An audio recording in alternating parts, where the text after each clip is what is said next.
warahmatullahi wabarakatuh.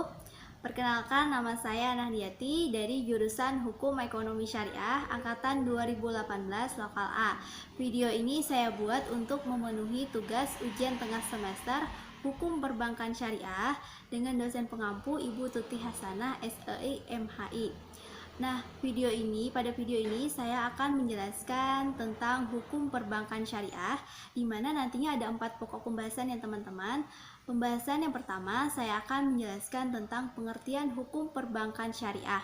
Penjelasan yang kedua mengenai sejarah singkat lahirnya perbankan syariah. Penjelasan yang ketiga mengenai dasar hukum perbankan syariah. Penjelasan yang keempat, yaitu penjelasan yang terakhir, mengenai tentang kegiatan usaha bank syariah. Nah, dari keempat pokok pembahasan tadi, saya akan menjelaskan satu persatu. Jadi, tonton video ini sampai habis ya teman-teman. Pengertian hukum perbankan syariah.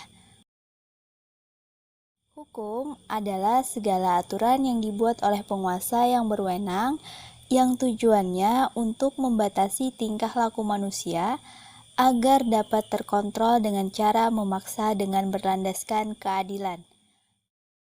Menurut Undang-Undang Nomor 21 Tahun 2008 tentang Perbankan Syariah, Bab 1 Pasal 1, perbankan syariah adalah segala sesuatu yang menyangkut tentang bank syariah dan unit usaha syariah, mencakup kelembagaan, kegiatan usaha, serta cara dan proses dalam melaksanakan kegiatan usahanya. Jadi, hukum perbankan syariah adalah segala aturan yang menyangkut tentang bank syariah dan unit usaha syariah. Sejarah lahirnya perbankan syariah. Sejarah singkat lahirnya perbankan syariah yaitu diawali dengan ide-ide yang dilontarkan oleh pemikir Islam dalam beberapa tulisan mereka tentang perbankan syariah, serta juga karena adanya tuntutan masyarakat muslim yang menginginkan adanya sebuah sistem perbankan yang menerapkan aturan sesuai syariat Islam, di mana Islam melarang praktek muamalah yang mengandung unsur maisyir, gharar, haram, riba, dan batil. Dan pada tahun 1991, lahirlah bank syariah pertama di Indonesia bernama Bank Muamalah Indonesia, di mana pengoperasiannya dimulai pada tanggal 1 Mei tahun 1992. Dasar hukum perbankan syariah. Dasar hukum perbankan syariah terdiri dari dua. Yang pertama, dasar hukum normatif, yaitu Al-Quran, Sunnah, dan Ijma. Yang kedua, dasar hukum formal, yang terdiri dari yang pertama, Undang-Undang Nomor 7 Tahun 1992 tentang perbankan yang mengakomodasi perbankan dengan prinsip bagi hasil, baik bank umum maupun BPRS.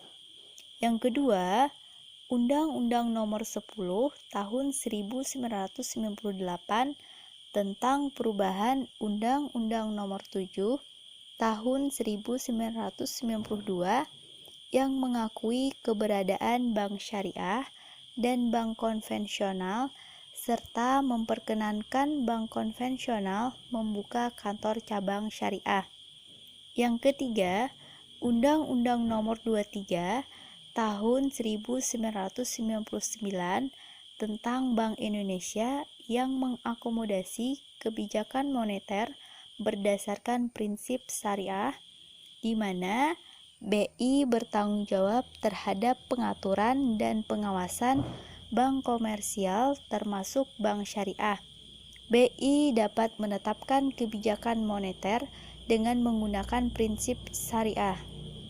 Yang keempat, Undang-Undang Nomor 3 Tahun 2004 tentang perubahan Undang-Undang Nomor 23 Tahun 1999 tentang Bank Indonesia yang makin mempertegas tentang penetapan kebijakan moneter yang dilakukan oleh BI yang dilakukan berdasarkan prinsip syariah.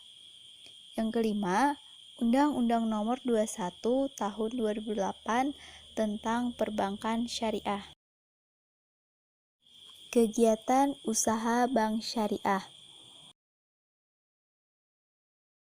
Bank syariah yang terdiri dari bank umum syariah, unit usaha syariah, bank pembiayaan rakyat syariah, pada dasarnya melakukan kegiatan usaha yang sama dengan bank konvensional, yaitu melakukan penghimpunan dana dan penyaluran dana masyarakat di samping penyediaan jasa keuangan lainnya.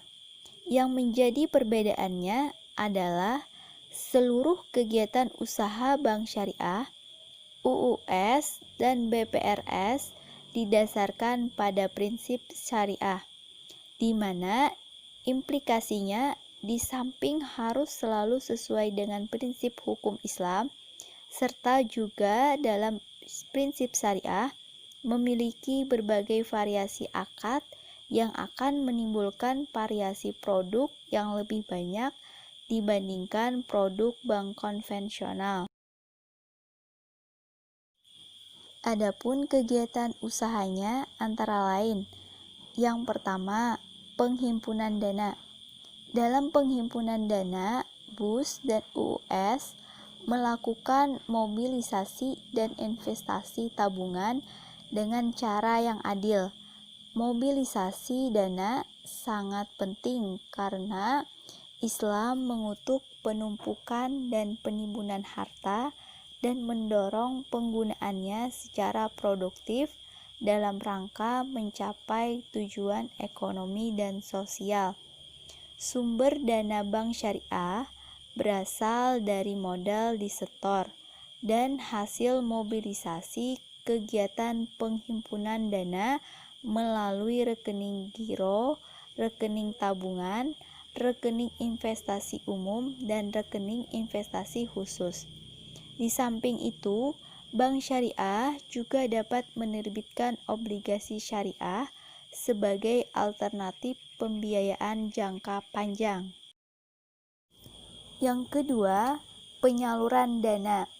Berdasarkan tujuan penggunaannya, pembiayaan syariah terbagi pada 6 kategori, yaitu yang pertama, pembiayaan berdasarkan pola jual beli dengan menggunakan akad murabahah, salam, atau istisna. Yang kedua, pembiayaan bagi hasil berdasarkan akad mudharabah atau musyarakah. Yang ketiga, pembiayaan berdasarkan akad qard.